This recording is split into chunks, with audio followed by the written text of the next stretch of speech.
Halo semua, selamat bertemu kembali bersama saya dalam mata pelajaran Prakarya dan Kewirausahaan. Materi kita kali ini masih ada kaitannya dengan materi pada pertemuan kita sebelumnya, yaitu sistem produksi kerajinan dari bahan limbah berbentuk bangun datar. Semoga adik-adik telah mempelajari materi pada pertemuan sebelumnya ya. Sebelum kita mulai, jangan lupa absen ya.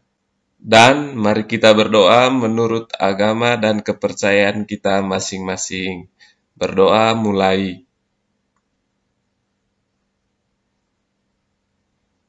Berdoa selesai. Sub pokok bahasan yang akan kita pelajari pada hari ini adalah kemasan dan penyajian produk. Setelah kita membuat produk, pasti kita ingin produk kita terlihat menarik kan? Maka perlu dilakukan yang namanya pengemasan. Sebelum kita lanjut, pernahkah kalian melihat sebuah produk yang dipasarkan khususnya saat ini, yang penjualannya tidak dikemas? Yakin pengen beli? Muncullah sebuah pertanyaan, penting gak sih kemasan dari sebuah produk? Simak dan tonton terus video ini sampai selesai ya.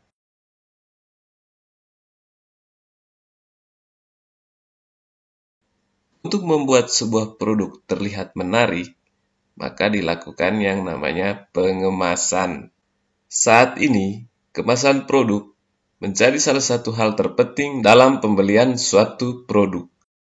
Kemasan di sini adalah wadah atau pembungkus yang berguna untuk mencegah atau mengurangi kerusakan pada bahan yang dikemas.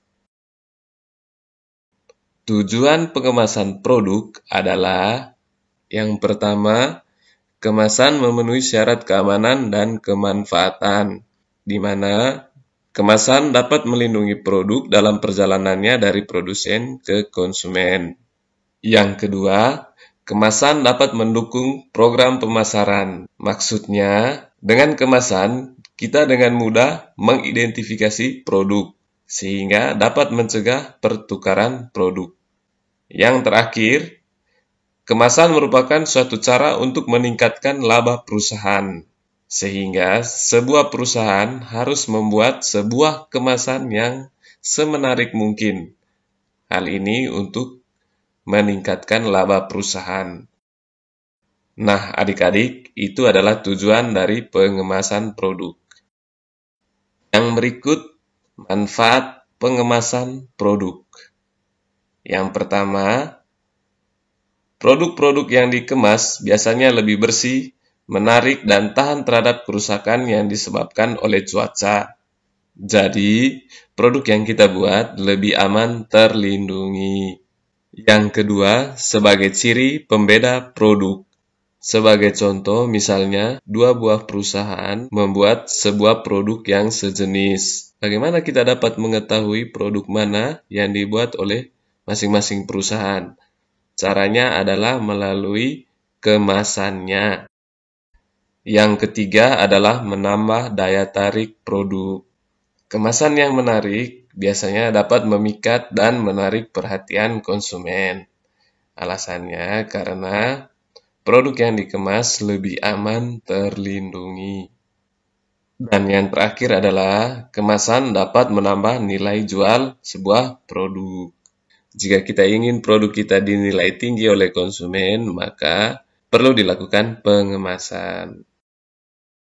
Untuk melakukan pengemasan produk, kita perlu mengetahui jenis kemasan berdasarkan struktur isi. Yang pertama, kemasan primer. Yang kedua, kemasan sekunder. Dan yang terakhir, kemasan tersier. Kita bahas satu-satu ya. Kemasan primer, yakni bahan kemasan yang langsung mengemas bahan pangan, seperti kaleng susu, botol minuman, dan lain-lain. Kemasan sekunder, yakni kemasan yang fungsi utamanya melindungi kelompok kemasan lainnya, seperti kotak karton untuk wadah kaleng susu. Dan yang terakhir adalah kemasan tersier, yakni kemasan yang diperlukan untuk menyimpan, untuk pengiriman, dan sebagai pelindung selama pengangkutan.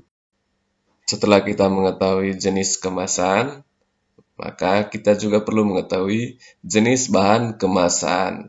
Yang pertama adalah kemasan kertas. Kemasan kertas dikenal sebagai kemasan yang ramah lingkungan. Terus harganya murah dan mudah didapat. Tapi kemasan ini juga dia mempunyai sisi negatifnya, yaitu tidak tahan terhadap air, mudah robek dan terbakar.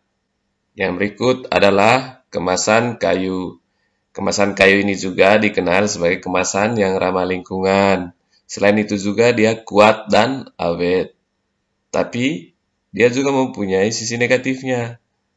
Sama seperti kemasan kertas, dia juga tidak tahan terhadap air, berat, dan harganya juga mahal.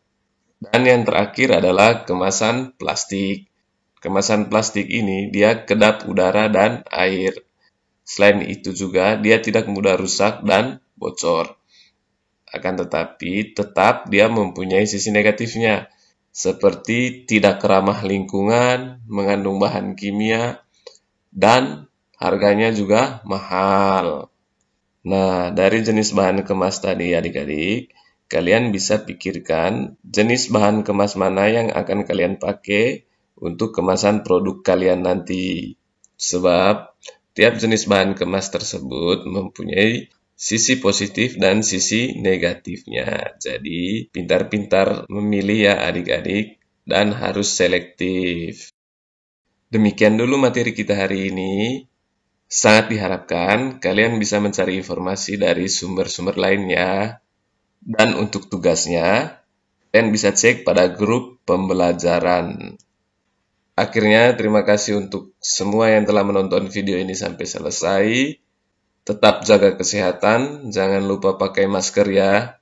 Jangan lupa like, comment, dan subscribe. Sampai jumpa pada pertemuan selanjutnya.